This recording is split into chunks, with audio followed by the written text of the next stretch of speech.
Viewers and subscribers, welcome back to the channel. Some wonderful peeps. We're here to basically run across a couple cricketing topics to you this morning. We're gonna zoom in on pooran, finally get like a farm in the T10 league over there in Abu Dhabi, and he helped his team get a win. Plus we're gonna zoom in on, I think, Jaden Seals or Shamar Joseph praises Jaden Seals. In other cricketing news, without even quoting the article, we saw the Guyana Amazon Warriors beat the Hawks in the GSL, thanks to Imran Thayer. We also, in other cricketing news, we also saw Juna Sinclair was added to the Guyana Harp Eagle, or the Guyana Amazon Warriors team, who is currently taking part in the GSL. The team is really looking good.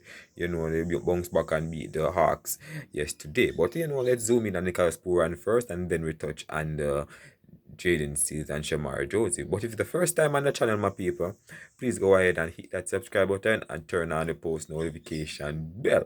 So, my people, Captain Nicholas Pooran delivered an all-round masterclass to lead the Deacon Gladiator to a convincing 45-run victory over Morrisville Swamp Army in the Abu Dhabi T10 League. And Sunday, my people, the league leaders showcase their dominance as Puran and beaten knock of 72 powered them to an unassailable total, while their disciplined bowling sealed the result. Puran, who has been exceptional, was been in exceptional form, guys, this season.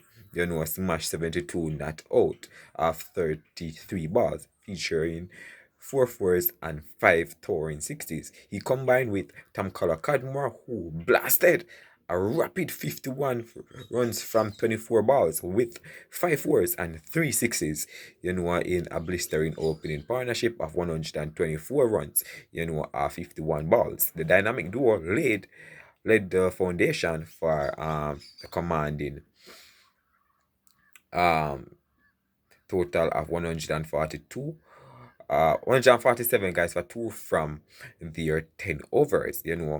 Muhammad Zahid, was the only bowler to really make a mark in the Swamp Arm, picking up 2 for 31, from their 10 overs. So, people, earlier in the tournament, guys, Nicholas Pooran wasn't really, should I say, in very good nick of touch. I think the first 3 matches he played, he got 0-0-0, and then from that he continued, get himself into form, because Pooran dominate this tournament, guys, years on top of years, so it was good to see him get little runs under his belt once again, chasing a steep target of 148, guys. The Morrisville Swamp Army never truly recover, from the scoreboard pressure, despite a brief resistance from Andres Gus, 22 of 14 balls, and Faf Duplessis, 21 of 10 balls, they require a run rate of nearly 15 runs per over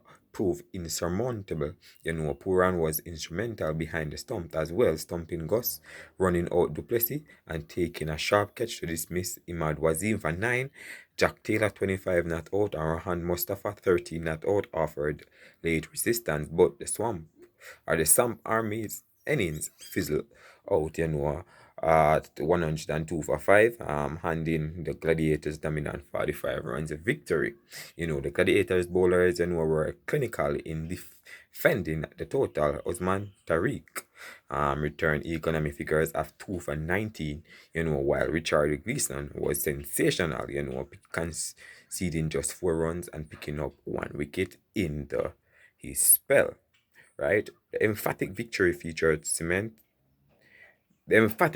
cement Deacon Gladiators' position at the top of the table as they continue their march towards playoff contention. Puran's farm with both bat and gloves, have been pivotal to the team's success, solidifying his reputation as one of the most dynamic players in the tournament. The Gladiators will look to carry their momentum forward as the Abu Dhabi T10 leagues heat up, with Nicholas Pooran leading the charge, the quest for another title.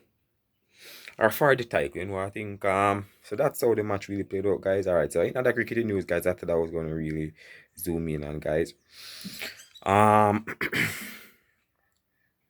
Shamar praise for Seals as duo put West Indies and tap against Bangladesh. Yesterday I did a little video, guys, where I told you guys that these two with the ball guys were monsters. You understand, my people? They really come out, guys, and they really show the young and the youth aggression, you know, in them, and they really do what they asked to do, you know, and help the West Indies test team really put Bangladesh in a spot where, you know, this test match is swinging one way, you know, because as we know, after end of day two, they were 70 for one, you know, after they bowled out Bangladesh in the first innings for 164, I think, my people. So Seals, you know, let's hear what they we have to say.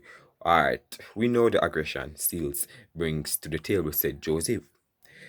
That is the best I have seen him bowl. I enjoyed his spell. After our rain affected first day, Bangladesh resumed and 69 guys for two and took the score to 83 without further damage, right? But Joseph 3 for 49 castled Shahadat Hussein the Pew 22 to set in motion. Bangladesh collapsed, my people, before picking up the wickets of Jakir Ali 1 and opener Shadman Islam for 64 as the visitors fell to 98 for 6. Oh boy, we get one cheer, guys, because you know I'm tired. You know, so we always try to come out and do our best, you know, stick um we always try to come out and do our best and stick to the basics. You know, we had a few conversation with the bowling coach. He just, you know, said to stick to the basic. Joseph said.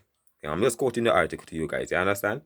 All right. I just stuck to the plan. I wanted to bowl as fast as possible and make the batters uncomfortable. So, you know, he was pleased, you know, to really see Joseph. Joseph was pleased, guys, to see him and Shamar really bowling in tandem and really helping the West Indies, you know, and they're youngsters and they're the future, you know, and it's time, as I said on numerous occasions, it's time for them to cement themselves, it's time for them to force the older people to retire and take over the mantle, you know, and that's what they're doing, you know, and it's really good to see them do their best, you know. I'm happy, you know. I can't wait for the second innings batting for the Bangladesh to come and see if the West Indies fast bowlers will have the same glory as they did in the first innings. But I'm sure the pitch is playing really good in Jamaica here, you know, and the fast bowlers, you know, they say it's a good bowling pitch, you know, so they're looking to capitalize on it. But, you know, they're saying every time, same time, they can't underestimate Bangladesh, you know. So just focus, guys, and just do what they do best and just focus, and, you know, they will win the match. But leave your honest thoughts down below, my people. Bless upon yourself.